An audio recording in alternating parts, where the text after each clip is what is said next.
ma part, je ne crois pas à l'égalité. Je ne sais pas pourquoi. Il me semble pas que la nature, que Dame Nature, vous savez, que certains initiés appellent Dieu, et on peut partager cet appel, hein, cette définition, on peut la partager. Dame Nature ne nous donne pas l'exemple de l'égalité, hein. Pas du tout, pas du tout, pas du tout. Hein. Mettez une petite souris face à un chat.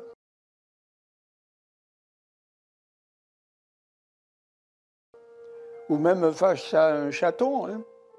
Et c'est difficile de croire que l'égalité existe. Hein. Alors, c'est dur de penser à l'égalité. On apprend à l'école, hein, ceux qui n'ont pas fait d'études et qui se sont contentés de l'école primaire, parce que leur vie, vous voyez, il y a ceux qui ont fait l'école primaire et ceux qui ont beaucoup dépassé l'école primaire. Hein. Et bien que dans l'école primaire, on apprend le principal.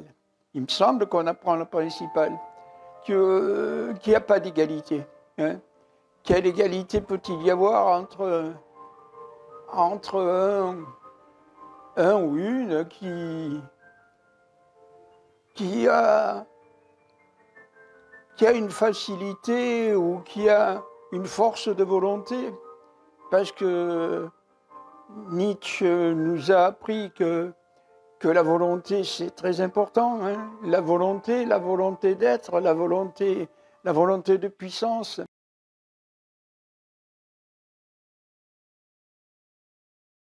La volonté de gagner.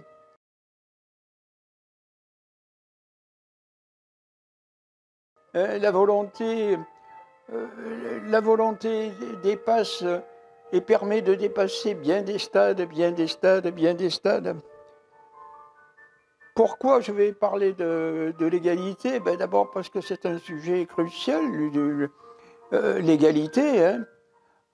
Qu'on adhère ou pas à une association philosophique, l'égalité reste majeure. Hein. L'égalité est là, mais certains compensent ce manque d'égalité, parce que indiscutablement, prenez une course, et il y a celui ou celle ou ceux qui sont aptes à perturber la course, hein, parce que leur force de volonté leur permet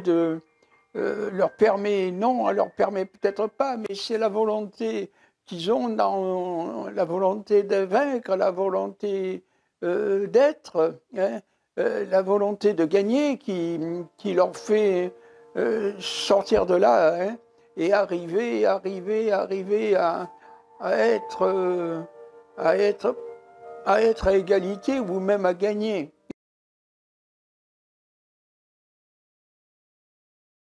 Hein, c'est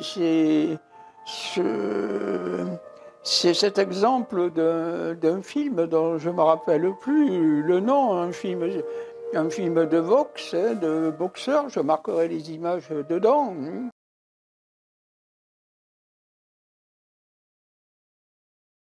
Où le combat n'est pas égal, mais la force d'être, la force de gagner, la force de vouloir fait qu'on arrive à passer au-dessus. Hein. C'est sûr, Nietzsche a beaucoup raison. Hein. C'est vrai qu'il n'existe pas d'égalité, mais il existe la volonté qui permet peut-être pas de surpasser, mais des fois, je dis bien des fois, parce qu'à la base de la vie, il n'y a pas d'égalité. Hein. Je vous disais, prenez un petit chaton, mettez-lui une petite souris, et il arrivera forcément un moment où, où la- où l'animal félin va va se trouver devant sa nature qui lui dit attaque, mange. euh, et à ce moment-là, tout revient dans l'ordre des choses. Hein.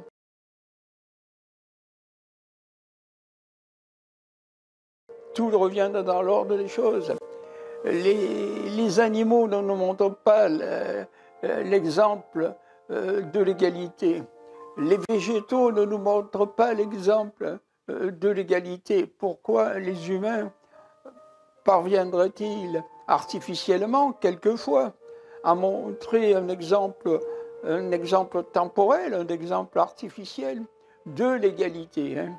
Alors si j'ai parlé de l'égalité aujourd'hui, c'est parce que, vous le savez, il y a plus d'un an, je perdais mon épouse. Hein. Et bien, je ne pense pas qu'on soit égaux devant le décès, devant les décès de ceux qui nous sont chers. Hein. Je ne le pense pas, je ne le pense pas, je ne le pense pas. Les décès auxquels nous sommes confrontés, hein, que ce soit très tôt dans la vie, hein, que ce soit très tôt, ou que ce soit au cours du temps, les décès nous affectent et ne peuvent pas nous affecter de façon identique, hein, parce que certains de nous sont plus faibles que d'autres. Hein. C'est indiscutable. Hein. Nous ne sommes pas égaux. Alors nous ne pouvons pas être sur un plan d'égalité lorsque des êtres que nous aimons nous quittent. Hein. Alors il y a un peu plus d'un an de ça, je perdais celle qui pour moi avait marqué le sens de ma vie. Hein. Parce que jusqu'à l'âge de 33 ans, c'est bizarre d'ailleurs, 33, pourquoi 33 ?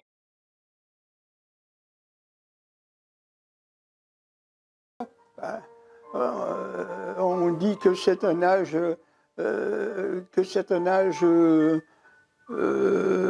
ça peut être un âge mythique d'ailleurs, le 33. Hein. Pourquoi le 33 ? Jusqu'à l'âge de 33 ans, ma vie, je ne l'avais jamais commencée. Hein. Pour moi, la vie, comme chantait Johnny Hallyday, pour moi, la vie va commencer.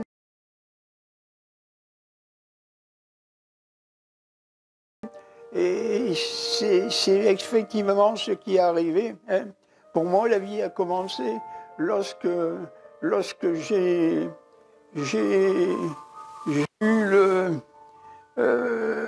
la grâce, on ne peut pas dire autrement, hein, la grâce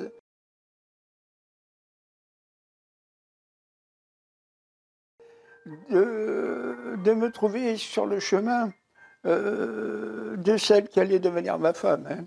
Et ce fut immédiat, hein, ce fut immédiat. Dès que nous nous sommes rencontrés, pour moi, la vie a commencé. Hein. Et elle s'est finie ce mois de juin 2023. Pourquoi je dis 2023 plusieurs fois ? Tout simplement parce que vous savez que je ne crois pas au hasard.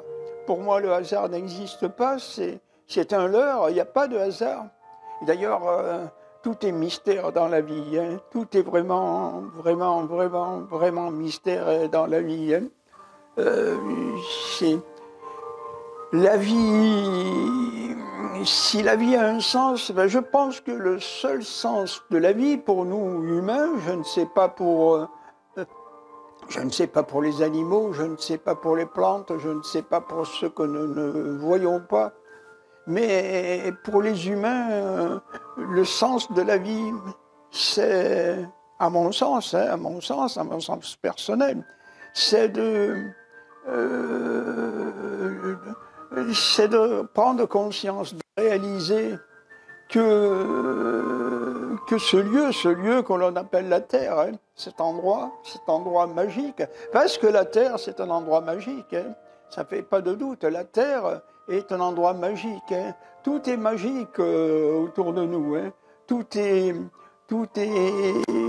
magique. Hier, j'avais la chance de parler avec, on va dire, avec un ami, mais c'est plus qu'un ami, c'est beaucoup plus qu'un ami, c'est un frère qu'on pourrait dire, hein, parce qu'on peut le dire comme ça, qui me parlait des faits.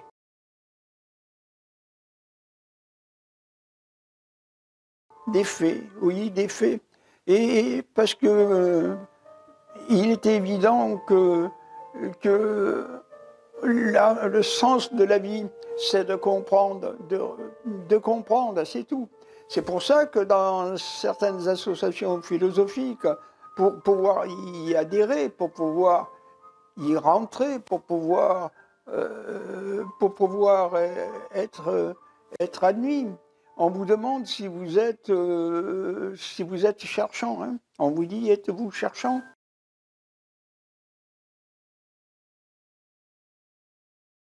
Et effectivement, ça a un sens profond, ça, être cherchant. Parce que la vie, on ne la vit pas qu'au premier degré. Hein. C'est vrai qu'il y a, selon les associations, il y a des degrés, mais il y a aussi ceux qui ne parcourent jamais les degrés, hein, qui restent tout le temps là où ils sont, c'est-à-dire, certains êtres ont la faculté, je dis bien la faculté, parce qu'on ne doit pas le dire autrement, c'est d'avoir gardé leur âme d'enfant. Hein.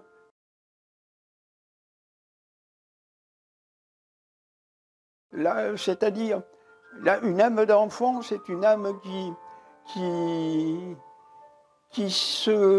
s'émerveille de tout, hein, à qui un sourire fait du bien, à qui un mot gentil fait du bien, à qui une petite chose fait beaucoup de bien, hein, et permet de...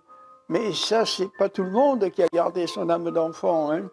J'ai eu le privilège d'avoir gardé mon âme d'enfant.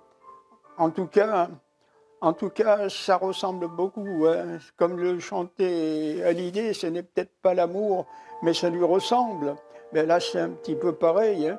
Ce n'est peut-être pas l'âme d'enfant vraiment, ça je ne sais pas.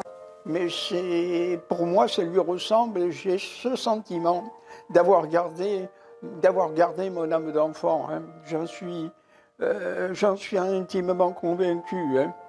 C'est bien pour ça que malgré les ans, je n'ai jamais cessé de rêver. Hein. Enfin, pas de rêver la nuit, parce que je rêve très peu la nuit, ou alors je ne me rappelle plus de mes rêves. Mais je n'ai jamais cessé de rêver dans la vie, hein. Jamais, jamais, jamais. Hein. Et alors, je ne le fais pas exprès, d'abord, je ne l'ai pas fait exprès. Alors, je vous disais là, parce que cette vidéo, le but de cette vidéo, il est un peu multiple. C'est surtout de toujours penser à celle qui m'a quitté. Hein. Toujours, toujours, toujours.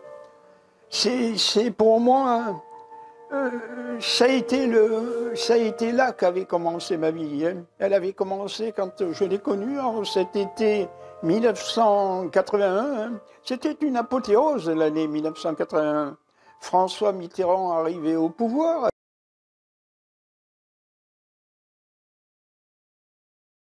On va dire, la gauche arrivée au pouvoir. Hein. Il y avait une sorte, vous savez, on dit, M. Arnaud dit qu'aux États-Unis, il est revenu des États-Unis, il a trouvé que là-bas, il y avait un vent d'enthousiasme et que c'était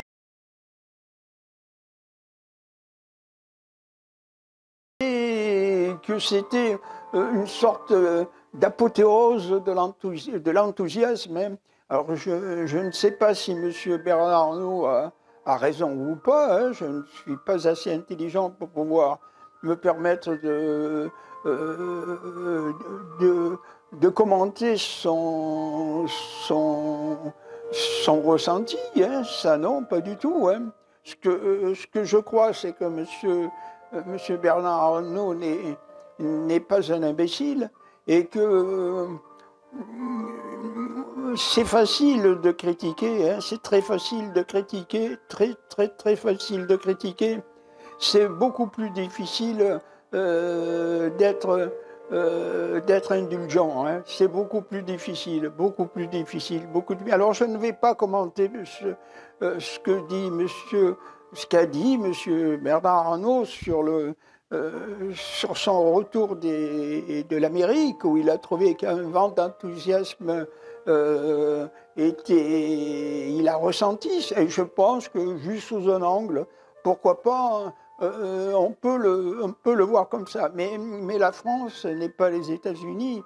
Et si je préfère le vent d'enthousiasme qui avait parcouru en France durant l'année 1981, particulièrement le jour de la victoire de François Mitterrand,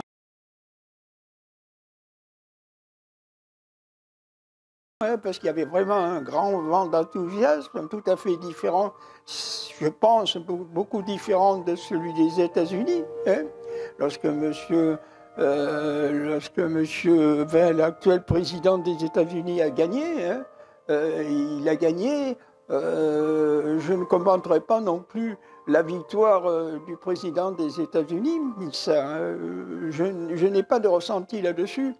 Par contre, je crois qu'effectivement, en 1981, il y avait un grand vent d'enthousiasme qui était dans les foyers, hein, et surtout les foyers de ceux qui travaillaient dur, de ceux qui travaillaient,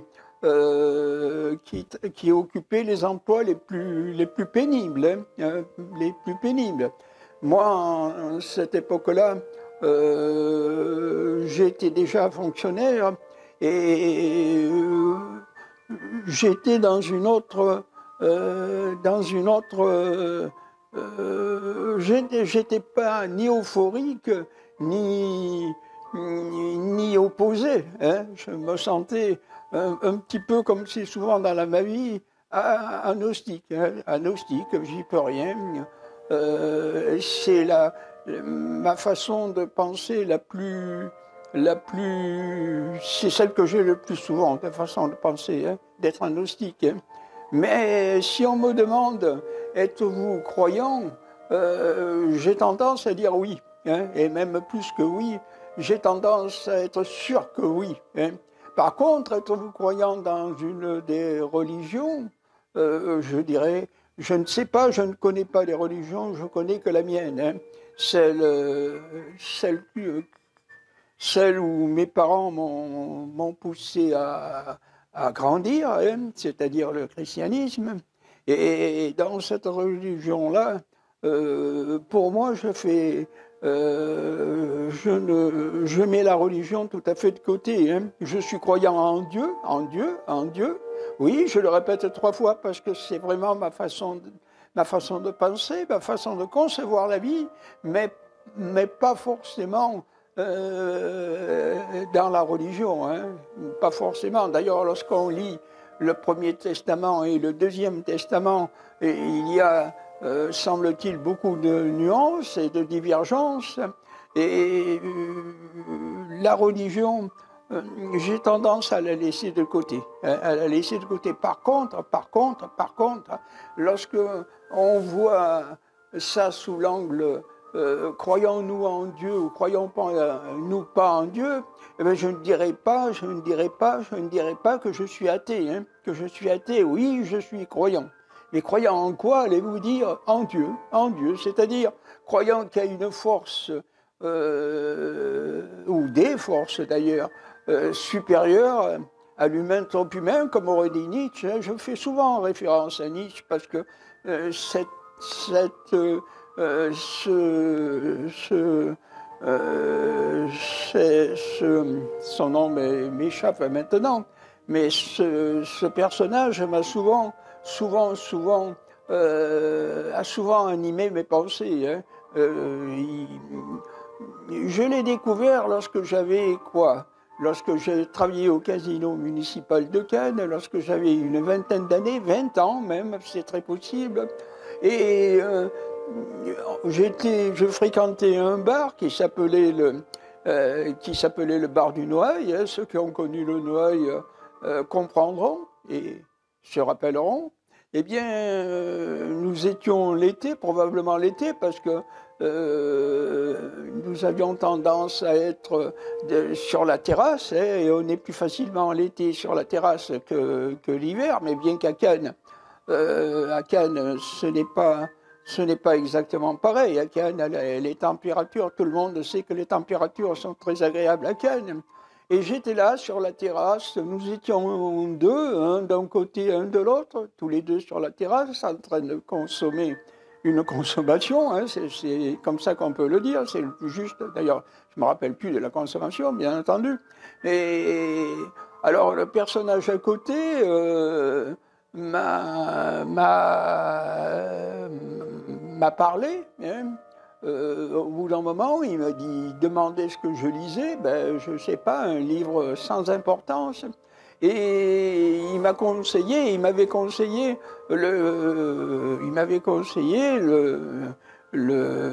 Nietzsche, hein, le philosophe Nietzsche, voilà. Il m'a demandé si je le connaissais, je lui ai dit non, pas du tout, vaguement le nom, mais rien de plus. Et il m'a conseillé Nietzsche. Hein. Alors je crois bien qu'il m'avait conseillé ainsi Zarathustra, si mes souvenirs sont bons. Et donc j'ai acheté je crois bien que c'est fait ainsi par les Zarathustra. Et qu'est-ce qui s'était passé dans ma tête? Une véritable explosion, hein, une explosion atomique. Vous savez, le grand nuage qui se passe après que la bombe ait explosé, eh bien, c'est ce qui s'était passé dans mon imaginaire. Hein. Tout avait explosé. Hein. Et je n'ai eu après. J'ai eu une avide, vraiment très avide, envie d'acheter d'autres livres, et je crois bien que je les avais tous achetés, tous, oui, tous, dont celui dont bien sûr ainsi parlait Zarathustra, mais un autre que je parle souvent, hein, là, son nom, le titre ne me revient plus, mais quand je vous le dirai, ça vous reviendra sûrement. C'est Humain trop humain.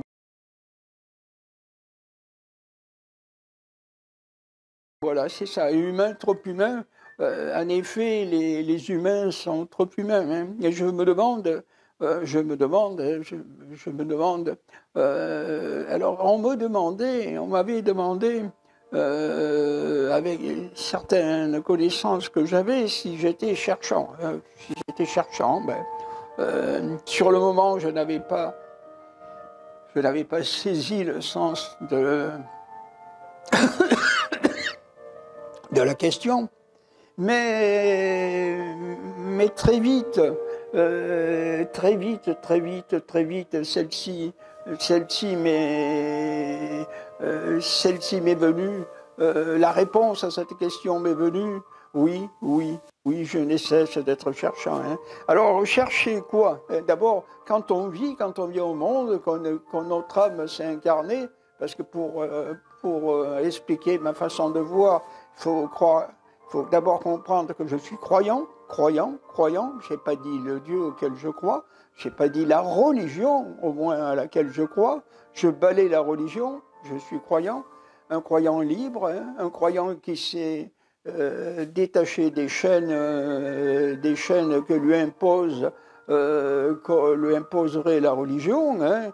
Par exemple, j'aime souvent le dimanche aller dans un sanctuaire, hein, mais mes oreilles se ferment lorsque le prêtre ou les prêtres parlent, donnent un nom à leur chef, si on peut dire, hein, parce que pour moi, non, je suis croyant en Dieu, mais ça s'arrête là. Hein. Et Dieu, c'est une force tellement indéfinissable qu'on ne peut pas la définir. Hein. Quand vous croyez, ben c'est une force que vous avez en vous, hein, et qui vous guide et qui ne s'arrête pas de vous guider. Hein.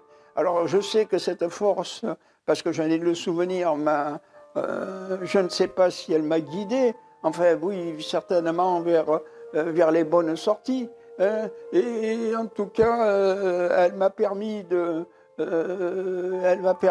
m'en tirer. Hein. Et je crois que cette force, c'est la même force qui nous avait fait nous retrouver en été au même endroit, ma femme et moi. Hein.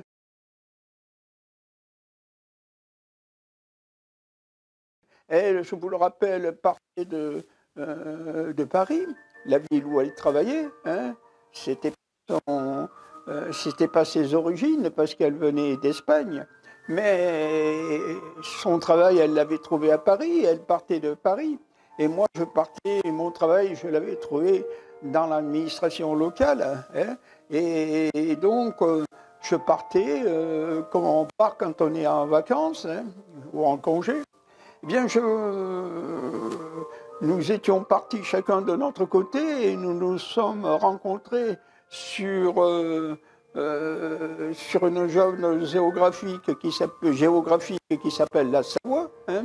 En été, c'est bien normal de se retrouver en Savoie, parce qu'il n'y a pas que l'hiver qu'on peut se retrouver en Savoie. L'hiver, on s'y trouve parce que si on aime les stations d'hiver, le ski et tout ce qui se rapporte à ça, on peut aller en Savoie, oui, en effet. Mais l'été, on peut y aller parce que l'air est bon, il y a le Mont Blanc qui est pas loin, la célèbre montagne du Mont Blanc, et ça fait vraiment du bien d'aller passer quelque temps là-bas. Hein. Ça fait vraiment, vraiment du bien. Et moi, ou nous, ça dépend comment on le comprend, nous nous sommes donc trouvés là, nous nous sommes connus là. Hein.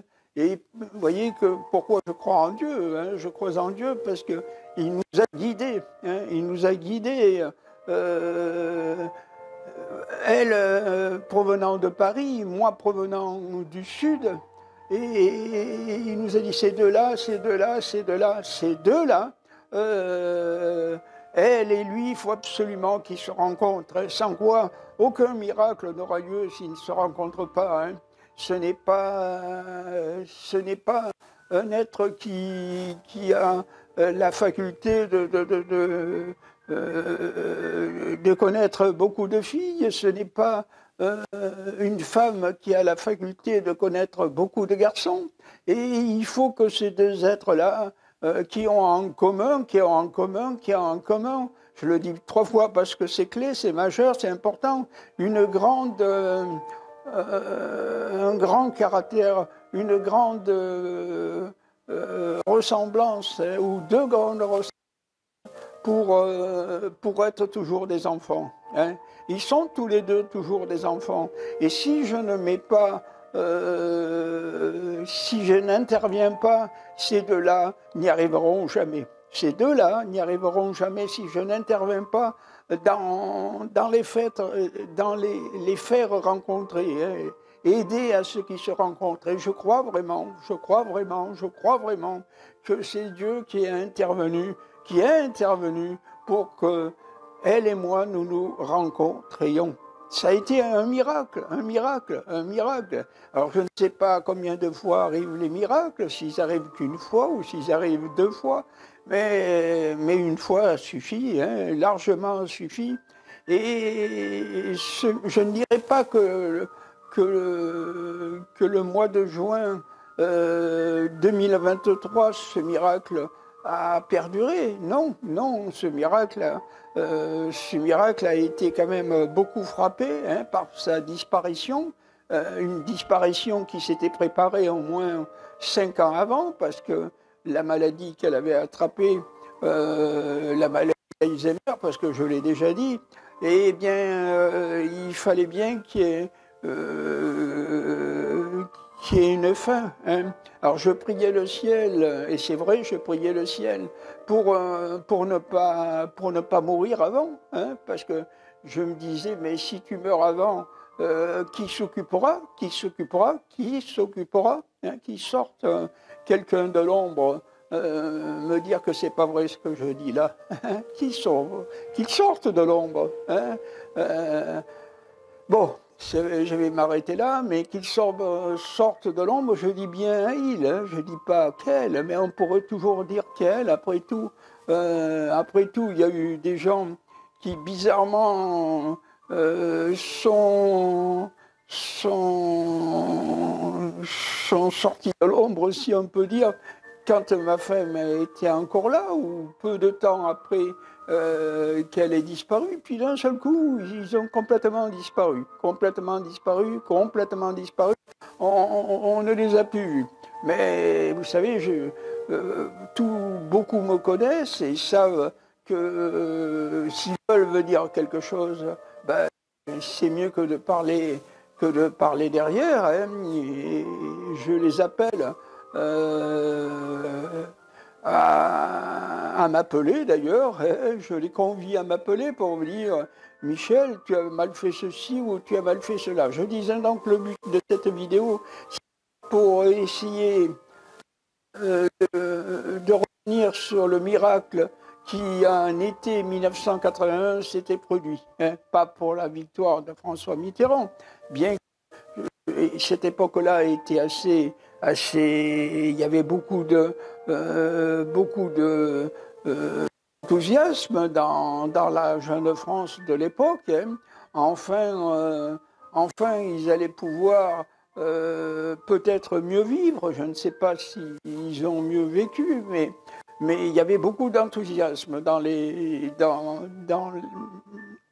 vie des gens. Hein. Beaucoup. Aussi, mais ça c'est important, que je ne crois pas à l'égalité. Hein. Je ne crois pas à l'égalité. Mais malgré que je ne crois pas à l'égalité, on peut enlever le malgré si vous voulez, je ne crois pas à l'égalité, mais je crois au miracle. Hein. Je crois en Dieu, mais pas le Dieu. Pour moi, je sépare la religion de Dieu, hein, parce que ce sont les hommes, les êtres humains, hein, hommes au deux sens du terme, femmes, hommes, hein, qui ont inventé, beaucoup ont inventé nos dieux. Hein, et quand ils les ont inventés, ils en ont fait ce qu'ils voulaient. Hein, ils les ont tous.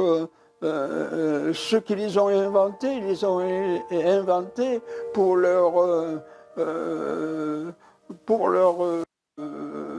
pour eux-mêmes. Hein. C'est pour en profiter eux-mêmes. Hein.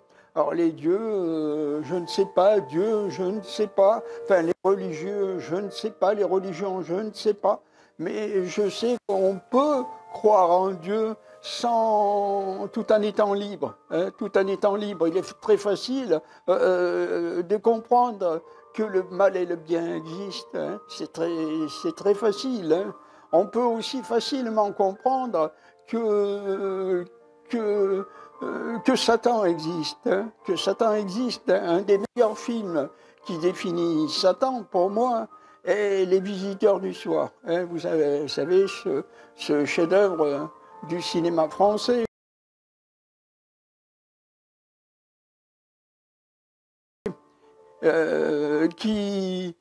Où Satan envoie sur terre deux de ses apôtres hein,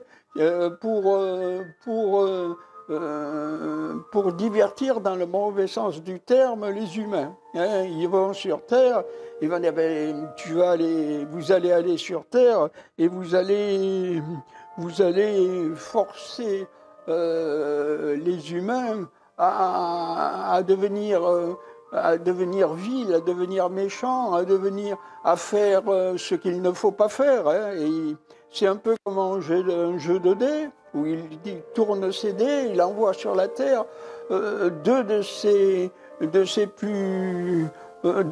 apôtres préférés. Hein. Donc ils arrivent sur terre, ben, évidemment ils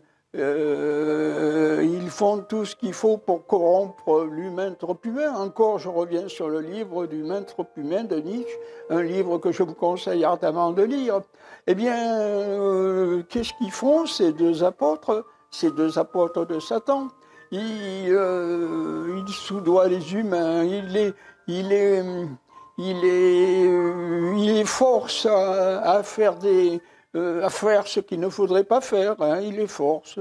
Il en tire. Son but, c'est de tout à fait d'embêter les humains. Hein. D'embêter le bien de gagner. C'est d'embêter le bien de gagner, le raisonnable de raisonner, c'est de tout foutre en l'air, hein, ces deux envoyés. Et il y a malheureusement, si je me croise en Dieu, je croise aussi à son contraire de Dieu. Hein, c'est-à-dire, si je croise au bien, je crois aussi au mal. Hein, je croise aux deux. Hein, aux deux.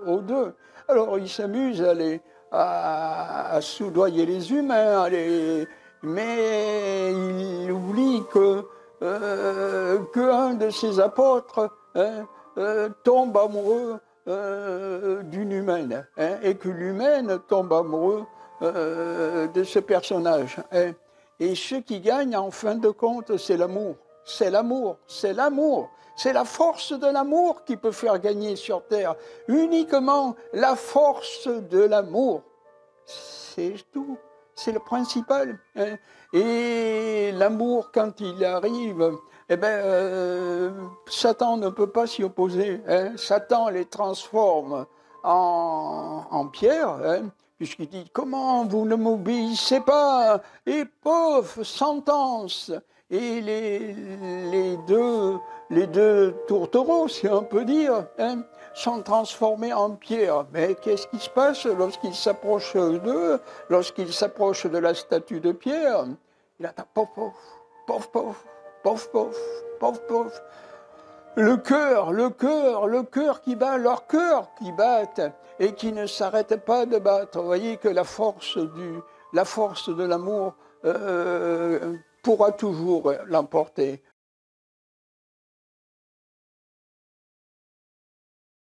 Contre la force de son contraire, tout le temps, tout le temps, tout le temps. Je ne crois pas à l'égalité, je n'y crois pas. Je ne crois pas au monde religieux, enfin pas forcément difficilement, mais je crois par contre, si vous me posez la question, croyez-vous en Dieu? Je vous dirai oui, oui, oui, mais pas à la religion, hein, parce que la religion est façonnée par les humains trop humains, dirait Nietzsche, alors que Dieu n'est façonné par personne. Hein. Et c'est Dieu qui nous avait fait rencontrer, c'était la force de l'amour qui nous a fait nous rencontrer en cet été 1981. Hein. Elle qui était à mille lieues de se douter de ce qui allait y arriver. Moi également pareil, hein, j'étais à mille lieues de me douter de ce qui allait m'arriver. Hein. Elle qui ressortait du monde difficile de devoir s'immigrer, hein, un peu comme dans le film Les femmes du 6e étage, hein, qui ressortaient de là, de ces difficultés-là. Moi, je ressortais de l'enfer, hein, oui, je ressortais de l'enfer. Il faut le dire haut et fort, je ressortais de l'enfer. Mais je ne suis pas tombé dans l'enfer. Hein. Je vais dire que des forces se sont liées pour me protéger. Des forces se sont liées, c'était lié pour me protéger. Et je suis ressorti de l'enfer. Hein. Alors, qu'est-ce qui s'est passé quand je suis ressorti de l'enfer? Je suis allé me reposer l'été en 1981 en Savoie. Ma femme, qui ressortait d'un problème de santé, était allée sur la Savoie. Et, miracle, nous nous étions rencontrés. Nous nous étions rencontrés et plus jamais quittés jusqu'en 2023. Jusqu'en 2023, jusqu'en juin 2023. Et la maladie l'a emporté. Je ne crois pas à l'égalité parce que la vie ne m'a pas donné l'exemple de l'égalité. La nature ne nous donne pas l'exemple de l'égalité. Mais c'est pas parce que la nature ne nous donne pas l'exemple de l'égalité qu'il faut pour autant être vil, qu'il faut pour autant être mauvais. Ce n'est pas pour autant, parce que l'exemple de l'égalité, nous ne l'avons pas forcément sous nos yeux, que quelque part, nous ne ressentons pas que oui, quelque part, l'égalité existe. D'abord, il faut avoir conscience que nous sommes, que ce lieu qu'on appelle la Terre est un endroit magique, où s'incarnent les hommes. Alors nous ne savons pas où nous sommes avant de naître. Et je me souviendrai toujours que les étudiants, c'était en Grèce, interrogeaient un des philosophes grecs les plus anciens et les plus grands, auxquels les étudiants demandaient, mais qu'y a-t-il avant la mort? Après la mort, pardon. Mais je vais vous répondre, mais qu'y a-t-il après la mort? Et ce sage, ce philosophe, ce qu'il y a avant la mort. Autrement dit, quand nous mourrons, nous retournons d'où nous venons, d'où nous provenons. Et je pense sincèrement que quand nous mourrons, nous retournons d'où nous provenions. Nous retournons là d'où l'on venait. Ça me semble, l'exemple, nous l'avons sous les yeux. Lorsque Dieu nous montre des rivières, où s'en va l'eau, eh bien, elle s'en va quelque part d'où elle provient. Et c'est ainsi la vie. Lorsque nous mourons et que on fait notre enterrement, il y a un enterrement le plus souvent, si on n'est pas incinéré, qui se passe. Mais l'âme, où s'en va-t-elle? Où s'en vont les hommes? D'ailleurs, on pourrait dire, où s'en vont les âmes? Elles s'en vont là d'où elles proviennent. Si elles étaient avant dans une autre, on va dire une autre dimension pour faciliter le dialogue, eh bien, quand nous mourrons, il est sûr que nous retournons là nous étions, où nous étions. Alors je sais que cette vidéo aura été un peu ardue, elle était même touffuse, mais ça ne fait rien. Le principal, pour moi, était de confirmer que je suis né quand j'avais connu ma femme. Je suis né là. Et c'est à ce moment-là que j'ai pu dire, et que vers ces années-là, Johnny Hallyday chantait « Pour moi, la vie va commencer ». Mais c'est vrai, c'est à ce moment-là que pour moi, la vie allait commencer. Que ça soit très peu avant ou très peu après, c'était sur la même longueur d'onde. Pour moi, la vie allait commencer. Alors, je n'étais pas un homme, comme le chantait monsieur, son nom ne me revient pas, je ne suis qu'un homme. Un homme, rien qu'un homme, oui, c'est vrai, mais pas un homme à femme, pas un homme à homme non plus. Mais pas un homme à femme, c'est-à-dire que j'étais incapable plusieurs plusieurs personnes à aimer. Je suis incapable d'aimer plusieurs personnes. Hein. Mon nombre de personnes que j'aime est très petit, très réduit, très restreint, hein, parce que c'est comme ça, c'est ma vie. Hein. Alors, je dis encore une fois, et peut-être la dernière fois d'ailleurs, que je ne me ferai jamais, jamais, jamais au départ de la personne que j'aimais plus que tout. Hein. Bien sûr, il y a d'autres personnes qu'on aime plus que tout. Il y a ses propres parents, il y a ses propres enfants, ça ne me fait aucun doute. Mais ma femme, c'était un miracle que je l'ai rencontrée, un miracle. Et je remercie Dieu pour ce miracle. Et il y avait un prix à payer, il y avait un prix à payer. Le prix à payer, c'est qu'elle est partie avant, hein. Bon, j'espère un peu avant. J'espère pas être là encore longtemps. Hein. Je ne l'espère pas du tout. Alors, que les gens qui ne croient pas, je ne sais pas que dire à ceux qui ne croient pas. Hein. Mais j'ai l'intime conviction, vous savez qu'au tribunal, des fois, dans les jugements, il faut avoir une intime conviction. Je ne cesserai jamais d'avoir une intime conviction que Dieu existe. Je n'ai pas dit les religions. Les religions, c'est des chaînes. Je n'ai pas dit ça. J'ai dit tout simplement que Dieu existe. Et qu'est-ce que Dieu? C'est une force qui nous dépasse. Hein, et qui, quelque part, malgré la diversité, ne cesse de rentrer en contact avec nous. Hein. Et nous tentons bien des fois de rentrer en contact avec, mais si nous rentrons en contact avec d'une façon puissante, forte, sincère, hein, il nous entendra toujours. Je vous remercie.